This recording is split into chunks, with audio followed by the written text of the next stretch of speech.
with some really basic sit and down work today.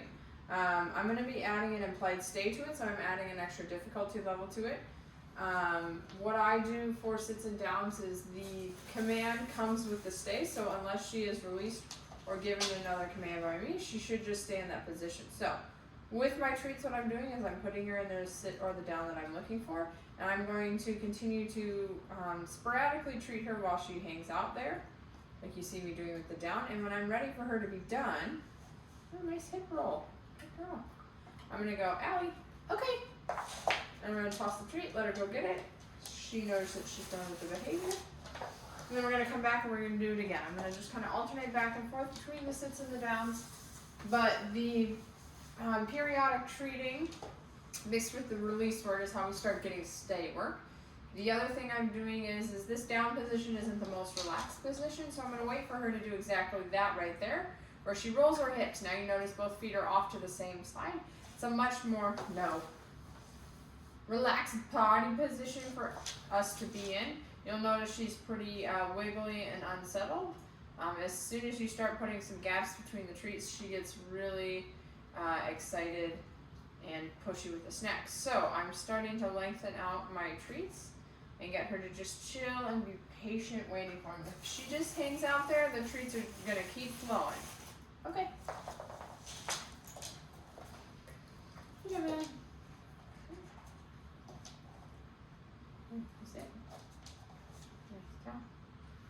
We're also going to start working on respecting some personal space. There we go, my hips roll, beautiful.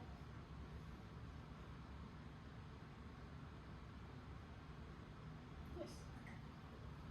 I'm going to try to start to stand up. So she got up early. I'm just going to grab my leash and guide her back down. Come on. So here's a common mistake when you're doing stay work is your dog gets up, they're not supposed to. I got her laid back down, but I cannot treat her right now. If I treat her right now, then all I'm doing is treating the down when I'm really trying to treat a stay. So I'm gonna go right back to the standing up that I was trying to do earlier. And if she stays, then my treat's gonna come in about 5 to 7 seconds at least later. Because now my treats are going in for stays, not downs. I already know she's got a pretty decent down. Because she had one before she got here. So I'm working on cleaning it up. I'm making it more stationary, making it into a little bit more of a down stay, which is a very useful behavior. And eventually what I'm going to do is I'm going to start moving around a little bit. So just because my feet move doesn't mean Allie needs to move. I'm going to put, right back into the position. I'm just using my leash with a little bit of downward pressure on a slip lead to put it back in the position. Now, this position isn't the most relaxed, so what I'm going to do is I'm going to wait until I get those hips rolled back over to where we were a little bit ago.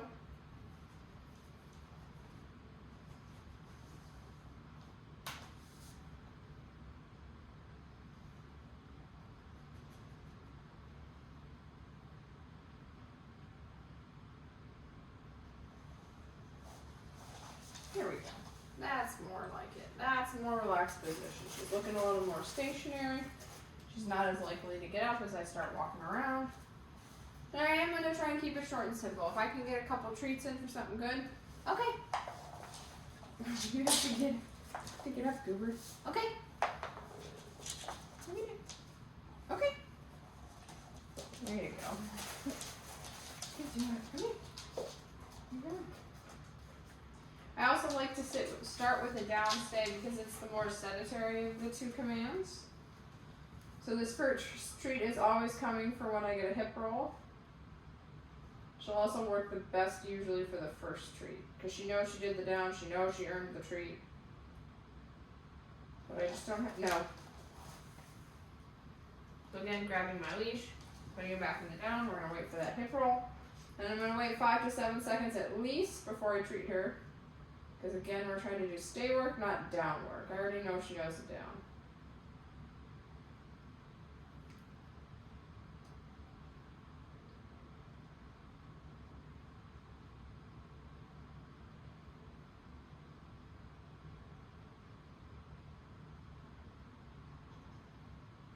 I'm I'm going to treat that because I like that head on the ground. That's nice and relaxed.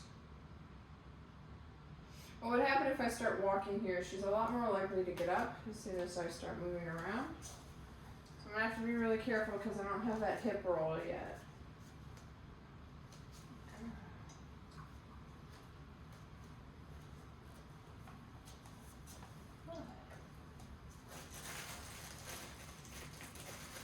Okay.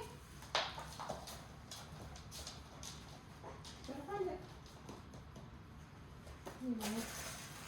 Oh, come here. Sit. You down? See if we get that hip roll this time.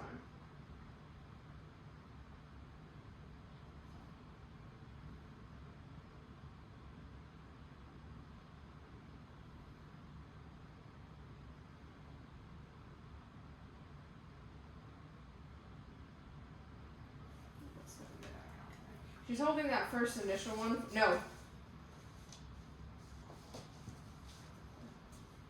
So I'm not going to treat right there because she got up and she wasn't supposed to. So I'm just going to start my walking.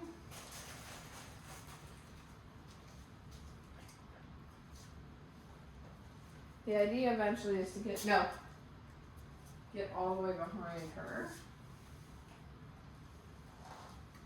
Oh, there we go. You almost had your first circle, but I can't get you to roll your hips. What is this? No. Sit. Oh, sit. Sit down. I'll try again. Again, not the most relaxed position, so I'm not optimistic about how well she's going to hold this. Nope. Back down. Come on. Try again.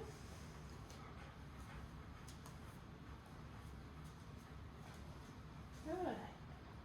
That's nice. Good girl. Oh, really good. Just repeat. There's that hip. Oh, good girl. Again, got my hip roll much more optimistic about holding that. Okay. Okay. Yeah, you can get up. Okay. Out. Okay. There you go. Over.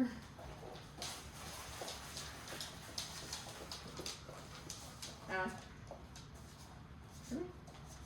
Good. You go down?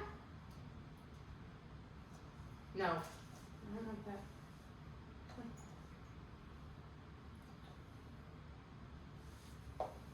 Down.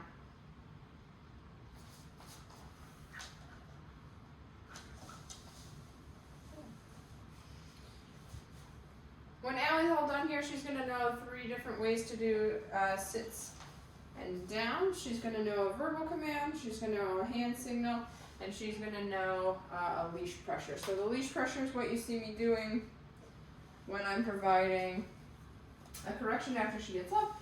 So I'm just guiding her back down with my leash. She may or may not already know hand signals, but when she's done this week, her hand signals are going to be a palm up for a sit. Good. Come on, Ellie. Good girl. So palm up for a sit, and then we're going to do a palm down for down. It's going to look like this. No. No. Down.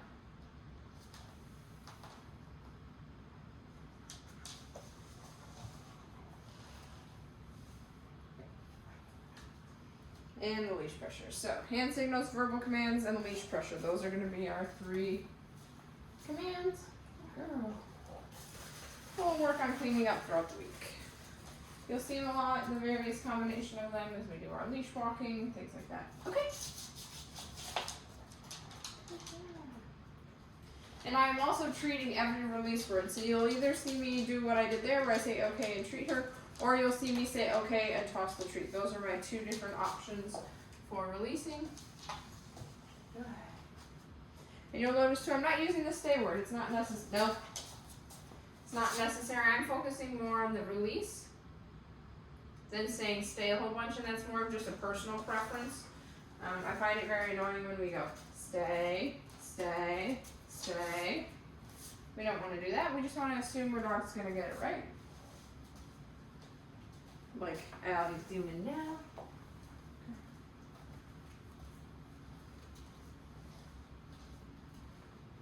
Good job.